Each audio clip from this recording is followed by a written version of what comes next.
So in lesson 1, we saw that in the physical world there are a range of physical security mechanisms and that we need to replace these in the digital world.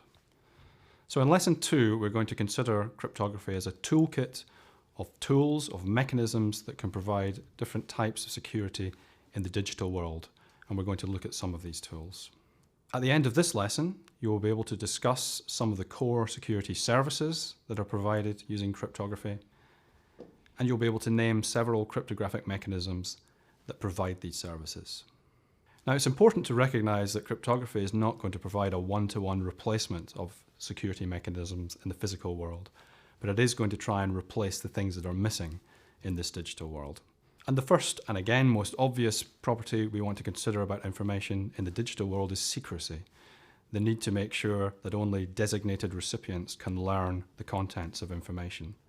We saw in the physical world that was provided often by physical proximity or by boxes and locks and things like that. So this is the security service we refer to as confidentiality, the need to make sure that information is restricted only to intended participants. And the cryptographic mechanism we use to implement confidentiality is encryption.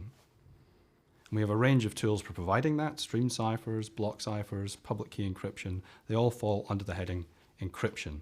That's our first tool. So a very different but equally important security service that we need in the digital world is what I'm going to call data integrity. And data integrity is really an assurance that data has not been altered or changed either accidentally or deliberately before someone actually reads it or relies on it. Now, there are a range of cryptographic tools for providing data integrity, and these actually vary in the strength of integrity that they provide. So we have tools such as hash functions, message authentication codes, and digital signatures that are all used to provide data integrity. A hash function, for example, is a tool that can only detect accidental changes to data. If we want stronger data integrity, we need stronger tools. A stronger property than data integrity is what we call data origin authentication. So data origin authentication not only makes sure that data has not been changed, but actually provides some kind of assurance as to who sent the data. This is sometimes called message authentication. So a data origin authentication mechanism will provide us with the ability to check the data hasn't been changed and give us some assurance as to where it came from. An even stronger mechanism than that is the security service of non-repudiation. So non-repudiation actually gives us a guarantee that the data not only has not been changed and that we know where it came from, but that whoever sent us that data cannot later deny that they sent us that data.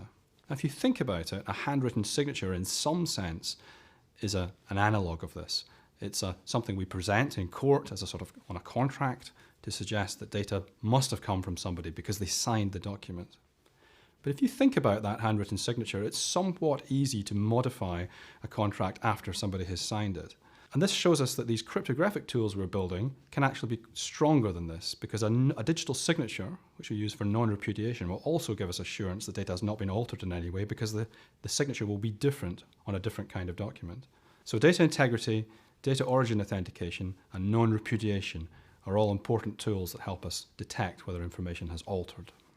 Now, there is another security service we might often want in the digital world, a different kind of authentication. And that's not authentication of data and messages. It's really the answer to the simple question, who's out there? So if you consider when you log on to a device, a computer, an iPad, the device immediately says, who's out there? Who is using this device? Who are you? And we have a range of security mechanisms for doing this, including things like passwords, passcodes, biometrics, fingerprints. Now, these are not inherently cryptographic, although cryptography can be used to implement these. But cryptography also provides very, very strong ways of identifying yourself.